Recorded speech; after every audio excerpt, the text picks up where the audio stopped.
Assalamualaikum warahmatullahi wabarakatuh. Salam sejahtera untuk kita semua. Semoga teman-teman dalam kondisi sehat walafiat dan jangan lupa bahagia. Selamat datang di Ihsan Rahmat Talks, ruang belajar bagi peneliti pemula.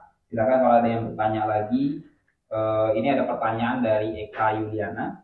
Jadi Eka ini dia sedang menulis hasil penelitian. Hanya saja dia bingung apakah hasil penelitiannya itu ditulis berdasarkan urutan variabel atau urutan teori yang ada di bab 2 atau dia harus mengikuti hasil data lapangannya. Agar lebih mudah saya jelaskan lagi kasusnya.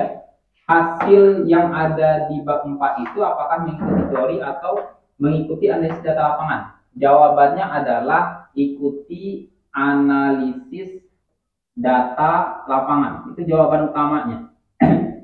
Nah, inilah yang saya sering temukan di mahasiswa. Kenapa penelitian mahasiswa itu tidak menemukan novelty? Novelty itu bahasa lainnya adalah temuan utama lapangan, bukan sekedar ini ya, temuan-temuan hal-hal yang biasa. Temuan novelty itu artinya ada sesuatu hal yang memang baru dalam penelitian atau dalam tema yang sedang diteliti. Kalau dia menemukan sesuatu misalnya di lokasi penelitiannya ternyata ada gerakan sosial misalnya. Di dalam penelitiannya ternyata ada donasi yang sifatnya non partisipan misalnya. Itu kan temuan lapangan waktu itu, tapi novelty-nya belum tentu karena apa bisa jadi temuan dia sudah ditemukan oleh orang lain.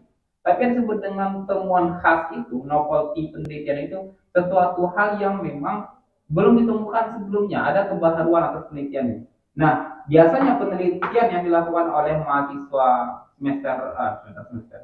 mahasiswa yang meneliti skripsi atau peneliti pemula itu, dia tidak menemukan novelty ini, baru sekedar temuan lapangannya saja. Nah, mengapa ini sulit didapatkan? Karena kebanyakan dari mahasiswa ketika menulis hasil, dia mengikuti teori. Ada yang lebih parah lagi, saya tapi lupa membawa skripsinya, lupa saya buatkan skripsi karena skripsi ini contoh yang ini saya bawakan. Dia menulis hasil itu berdasarkan daftar pertanyaan wawancara. Artinya apa? Itu tidak ada analisis data di dalamnya. Gimana coba? Apakah di hasil mau ngolah data lagi? Kalau begini, hasil mengikuti teori. Contohnya seperti ini. Saya contohkan, ini ada mahasiswa saya yang saya uji beberapa hari yang lalu. Jadi ketika menulis pada bagian abstrak, bisa nggak ya saya tutupi namanya? Mana abstrak penelitiannya? Nah ini, ini. Saya tutup seperti ini ya, biar nggak ketahuan namanya nanti orangnya nggak enak juga. Jadi ini, saya tampilkan di sini, kelihatan nggak ya? Di sini ya. Saya tampilkan di sini. Teman-teman bisa membaca. Di sini dia katakan bahwa berdasarkan hasil penelitian, diketahui bahwa terdapat beberapa peran home human initiative dalam pembinaan keagamaan anak-anak.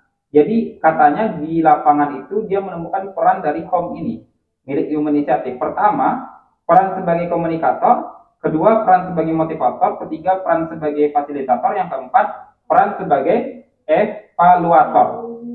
Nah, ketika saya membaca ini, saya melihat, wah menarik ini temuan penelitiannya. Kemudian saya bukalah teorinya. Teorinya ada di, bentar, saya carikan dulu. Nah ini, kita perlihatkan sebagai bukti agar tidak terjadi lagi. Nah ini. Nah, ternyata di bagian teori ini, di sini disampaikan bahwa, oh kurang ini ya, fokus ya. Fokus ya. Berdasarkan peran pembimbing dalam kegiatan bimbingan keagamaan, ternyata menurut si siapa nomor 4 ini? Wina Sanjaya, ini pemilik teorinya. Wina Sanjaya nomor 5. Dia ini juga nomor 5. Ternyata peran pembinaan keagamaan ini yang pertama komunikator. Kemudian yang kedua, ini saya lihat ya. Yang kedua motivator, yang ketiga fasilitator, yang keempat adalah evaluator. Apa yang ditemukan oleh si anak ini sama dengan apa yang ada di teori. Dan itu juga yang dia sampaikan di bagian temuan penelitian. Mana temuan penelitiannya?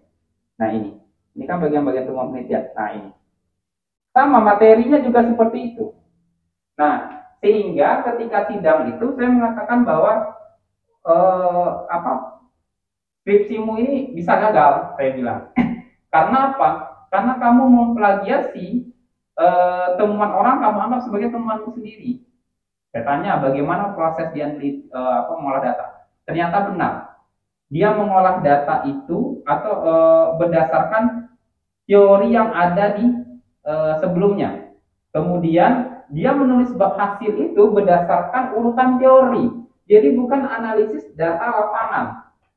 Sehingga ketika saya baca lagi hasil wawancaranya, itu kayak ada pemaksaan-pemaksaan. Sebenarnya fungsi, saya lihatkan saja ya, biar teman-teman paham, sehingga penelitian teman-teman itu menemukan novelty-nya.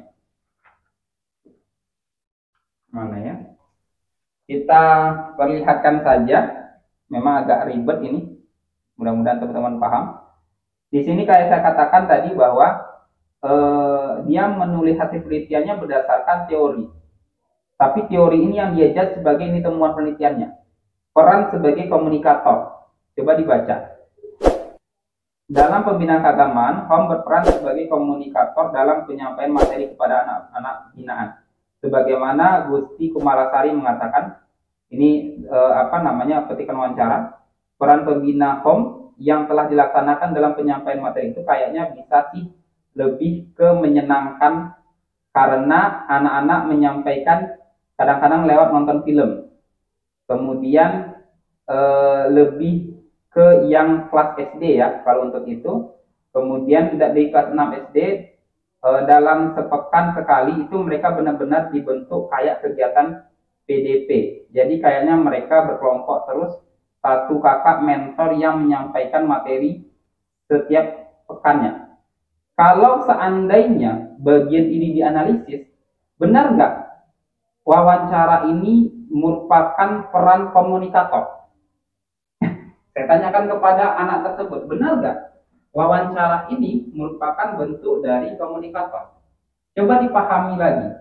Ketika mereka menyampaikan materi menggunakan permainan, berarti kan di sana ada peran edukatif justru, bukan peran komunikator. Di sana edukatifnya, di sana juga ada peran kasih sayang di sana. Karena apa? Karena mereka menyampaikan edukasi itu dengan cara yang lembut. Nah, ini kan berarti nggak sesuai, dipaksakan ke bagian komunikator. Itulah yang sering ditemukan oleh peneliti. Hanya saja kalau seandainya ini benar-benar dipahami, kemudian diketahui, oh ternyata itu perannya peran edukatif, oh itu ternyata perannya peran kasih sayang misalnya. Sementara menurut teori tadi, peran kasih sayang, peran edukatif tidak ada. Dia kan cuma ada peran komunikator, peran motivator, evaluator, dan fasilitator.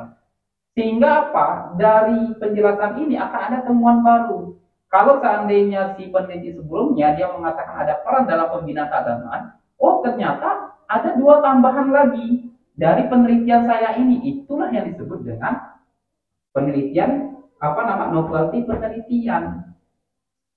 Jadi yang dijelaskan itu adalah analisis data lapangannya. Pak, bagaimana kami bisa sampai ke sana? Kalian harus banyak-banyak memahami teori, memahami area penelitian kalian. Kemudian waktu analisis data, jangan asal analisis. Bacalah berulang kali, kemudian direnungkan. Oh, ini kayaknya perannya ke edukatif deh, karena mereka ini. Saya kan kurang terlalu paham ya, karena saya baru sekilas baca. Tapi dari penjelasan saya ini, ternyata diakui oleh anaknya, diakui oleh pembimbingnya juga. Ada kekeliruan.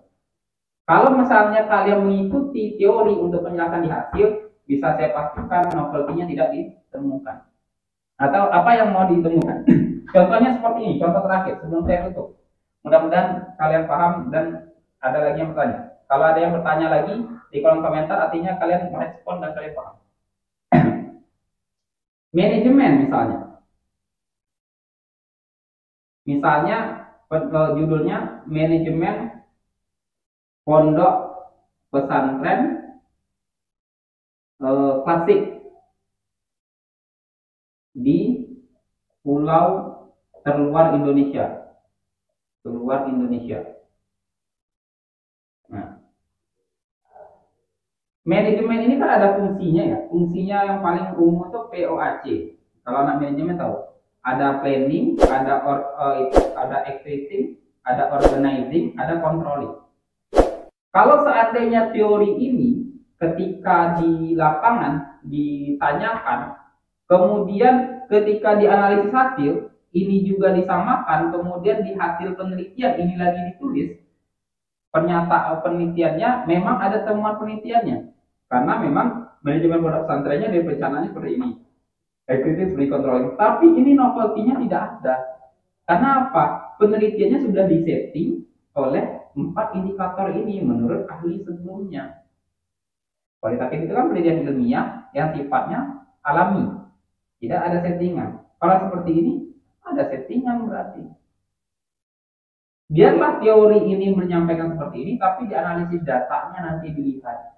Apakah benar mereka itu punya indikator-indikator ini? Jangan dipaksakan di hasil ini ada semua.